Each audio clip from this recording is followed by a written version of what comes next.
Original na yan ang kinabit dyan, original. Ay, oh, wow. Ko. Ang ganda no. Opo. Ayan, magsisigid na naman si Lolo. Sobrang sipag talaga. Oh. Babay na la. Babay na si. Ingat. Opo. Wala pa namang ano, dumi. Huwag ka na munang mag ano. Opo.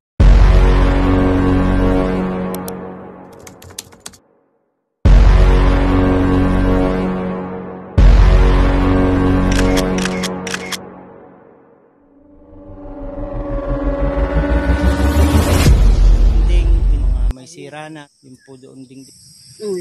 Hi guys, ay sira-sira. Sir Ruel Lipat, thank you sa inyo po mga ka-Team Ruel Lipat. Shoutout po sa inyo lahat, sa mga kababayan ko, Team Kapuso. Dito po muli tayo ngayon sa bahay ni Lolo Dioscoro upang bigyan po kayo ng update. Ano po ang kalagayan niya, kumustahin natin siya, ano pong naging pagbabago sa buhay niya mula nung siya po ay nakakakita na. Samahan niyo po ako guys. Shoutout po sa ating Team Ruel Lipat, Sir Ruel, Ma'am Luz Lipat, G Franco Vlog, Ma'am Pers Official, April Lab Official, Geraldo Medoranda, may 17 Ilocana Vlogs, Darren Dabson, Joan Juan Mig. Nag-love shoutout sa inyo lahat. Lars Timoas, Marberanya. Pasyalan po natin ngayon si Lolo Dioscoro. Samahan po niyo ko at huwag pong kalimutan, kung hindi pa kayo na-subscribe sa aking channel, please subscribe and hit all the notification bell para updated kayo sa ating mga video. And guys, magandang umaga Lolo Dioscoro. Meron po ako sa inyong regalo. Kumusta na po ang buhay natin? Kumusta na po ang buhay? Masaya na. Nabago na po ang buhay nyo. Wala nang kayo po nakakakita na, nabago na po. Tuwa na. Nagbago na buhay. Nagboga na. Marami nang nararating ano po. Tsaka mga kaibigan nyo, nakikita nyo na. Ito po yung inyong relo. Isuot nyo na uli. Yan, pinagawa natin ang relo ni Lolo Dioscoro. Salamat. Ayan, meron kayong relo ngayon na makikita nyo na oras. Salamat. At bukod doon, meron po ako sa inyong pasalubong. Pamasko ko sa inyo. Pumunta ako sa bayan, sabi ni Resid, ilang bahay ni Sir Dong. Tinuro niya. Opo. Ito po ang damit na bago. Ay, salamat. Meron kayong damit na bago. Ayan. Sana po nabago po ang buhay ng ating lolo. Nakakakita na, marami nang nagagala. Sinundo kayo ng kaibigan nyo kanina, lo. Nakita ko kayo, may mga dala po kayong nakasako kanina. Bili ako ng pagkain ng baboy. Ayan, meron ng negosyo rin si Lolo. Marunong na rin siyang magnegosyo. May babuyan na po si Lolo Dioscoro. Bukod pa po yung nakakakita na siya at laging malinis. Sa akin. Po, laging malinis ang paligid. Hindi po yan nagpapabaya. Laging nagwawalis.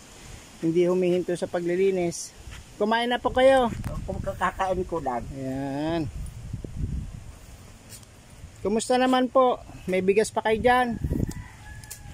Gumatang ako kahapon ng 2 kilo. Gumatang. Ano po yun ibig sabihin ng gumatang?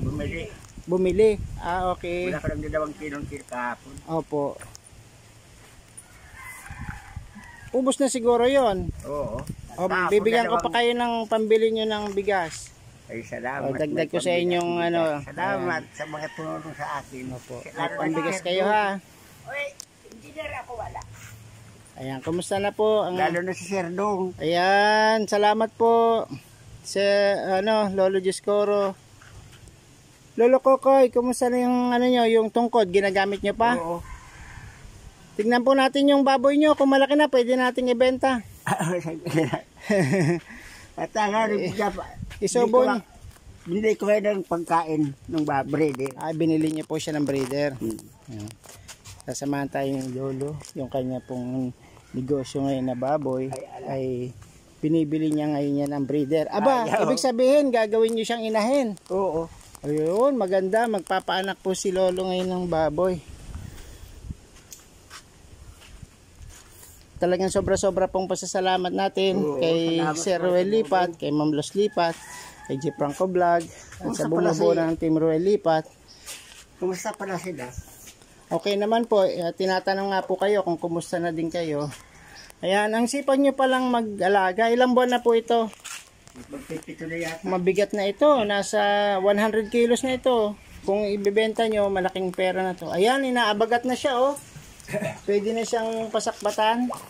Tsaka maganda yung kutis niya. Hindi siya masyadong mabalahibo. Baby pa. Breeder na pala ang pagkain niya dyan. Oo. Ayan, very good. Ayan, ano pong bibili nyo doon sa 100 na binigay ko sa inyo? Bigas. Bigas na rin. Tsaka ulam, dagdagan nyo na, ha. Mahal na ngayon pati ang bigas. 60 na isang kilo. 69, 60. 60. Pero masarap pa naman yun. Oo. So bukod po sa pagwawalis, paglilinis, ano pa po ang nagagawa nyo sa maghapon? Yan. Araw-araw pa rin kayo naliligo. Ay, hindi na nagbago na ang klima. At sa Every other din na. malamig po ano? Every other din na. No? Opo, pag malamig, every other day na lang. Hindi naman kasi masyadong nagpapawis. Kailan ka rin dumating? Dumating po ako nung 1 linggo. Ay, din. Eh, namimiss na namin kayo ng aming team. Mukhang malusog naman kayo, malakas Oo, naman po ang walang pangatawan. Wala pong health problem. Hindi kayo high blood ano? Hindi. Hindi Normal naman kayo lang. nahihilo. Hindi kayo nahihilo. Tama lang Ang naman lanoy. ang timbang nyo eh. Normal lang buhay ko. Ayan ba yung niregalo ko sa inyong short? Ito. Ang ganda no, kasyang-kasya pala sa inyo. Suot nyo rin po yung iyong t-shirt. At malapit na po ang ano. Sali po kayo sa mga disco, sumasali pa kayo sa disco. Hindi na nung reunion namin mga nung 14. Opo. Nag-reunion. Pinainom ako ng mga kabarkada. Ah. Ano ba ako, hinatid na lang ako dito. Nalasing po kayo. Medyo tinamaan. Medyo lang. Kasi inaano kong magsayaw. Sabi ko, normal pag hindi ako nakatagay. Kaya pinatagay ako. Kaya nakasayaw kayo konti. Kasi ako nakaakbay sa akin yung mga kaibigan ko. Baka Ano? na matumba ko. Oo nga po. Anong sinayaw nyo naman? Nagtsatsa ba kayo? Tatsa nga na ibang sayaw na ano ko tatsa. Oo nga po. Ang saya naman ano. Ang saya po Sabi ngayon ko, ano. Nabago po talaga yung buhay ni sabi ko, Lolo. Nakakatin hindi na ng ako- party. Ayaw pa ako magsayaw tapos tagayin muna natin si Coco. Tagayin Opo. muna natin parang sa mayaw yan. Tinagayan ako tapos pag nakatagay na ako, sabi ko, uhali ka na niya. Baile-baile na. Matutumba ko. May humahawak. Matutumba ko. Tapos sinalalayan ako, naakbay akong nagsasayaw ko. May nakakbay sa inyo. Kaya hindi kayo natumba. Okay. Galing naman. Napakabuti po ng Panginoon at nabago po yung buhay ng ating lolo. Ngayon po, nakakarating na siya sa mga kaibigan niya, yung mga dati niyang kaibigan. Nabibigyan din po kayo ng mga regalo, ano, ng dati niyong mga kaibigan. Yung pinapakain ko dito sa baboy ko, Mhm. bigay ng mga kaibigan. Wow, mabait naman nila. Christmas. Opo, salamat po sa kanila. Mm-hmm. At nakabili kayo ng, ilang kilo po yung nabili nyo? Ilang kilong nabili nyong Kung mga 50 kilos na. 50 kilos na, marami na rin. Marami na rin dapat. Opo. Di bale, pag nanganak po yan, Oo kikita nga, na kayo ng maganda. Sana Pati marami. Si Dori, si Rachel, bumibili ng ano. Hati-hati po kayo nila Lola Dory. Sabi nga, sa aming tatlo yan. Opo, mabuti nga yun. Kung mag-anak man yan ng 10, o di tagtatatlo, ano. Mga Yung isa naman, ibenta. Hati-hatiin na lang yung ano, pambiling bigas, Sabi nga pagkain. namin na hindi kumain niya ng kapat sa araw kasi nabaguhan ng pagkain. Ah, Binili ko rin ang dating kinakain niya. yung dati niya. Kumakain. Kumain na uli. Dadagdagan lang ng batag. Pag mga may saging, pwede rin yan. Gusto din nila. Hinahalawa na kasi namin ng bidaw. yung Opo. bata. Kaya Ang saya. nabaguhan siguro ayaw kumain. Napasyalan nyo pala yung bahay ko nung bagong Oo, taon. Dadaanan lang namin ni Rachel. Sabi ni Rachel, yun ang bahay ni Sir Dong, yung gate na blue Opo. yata. Blue. Opo, gate na blue. Sabi ko, nakanampas na tayo. Gusto ko tarang bumaba. Baka ako nandyan na si Sir Dong. Oo nga, nasa ano ko no, nasa Manila ako. Nakanampas na kasi. Kaya nga pinuntahan ko kayo dito dahil namimiss na namin kayo, namimiss ko na rin kayo. Si Sir Dong, Kasi po yung ibang mga tutulungan namin, hindi po nag-aasikaso, parang ayaw po nila. Hindi kagaya nyo, talagang inasikaso nyo yung mga kailangan, mabilis po kayo na operahan. Yung iba po, Mga parang nakikinig. ayaw. Opo. Buti po kayo nakikinig, kaya very good po. ano po,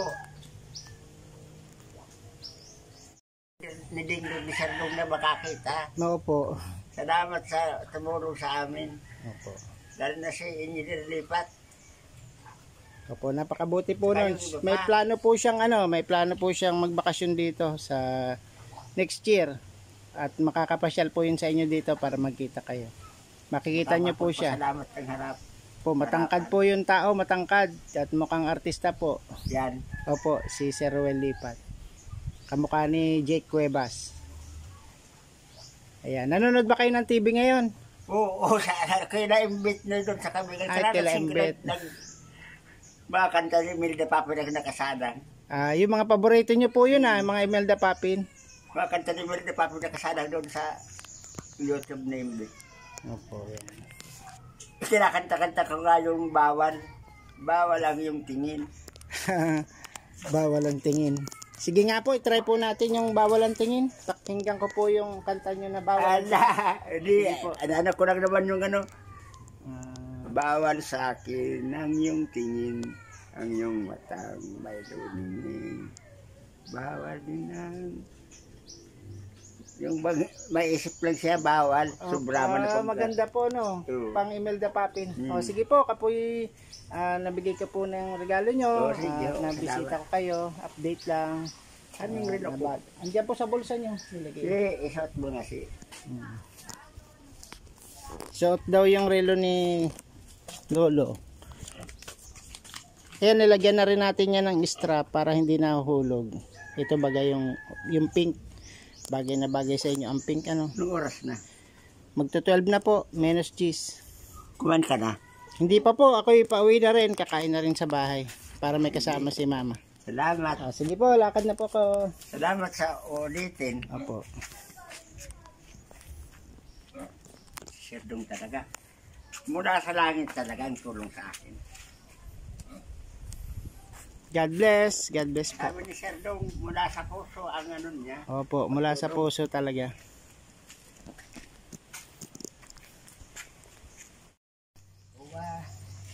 Original na yan, ang kinabit dyan, original. Kahit wow. pamalik ko. Ang ganda, no? Opo. Ayan, magsisigid na naman si Lolo, sobrang sipag talaga. Para masigyan. Pabay na la, pabay na si. Serdong, ingat. Opo. Wala pa namang dumi, wag ka na munang mag Parang Opo.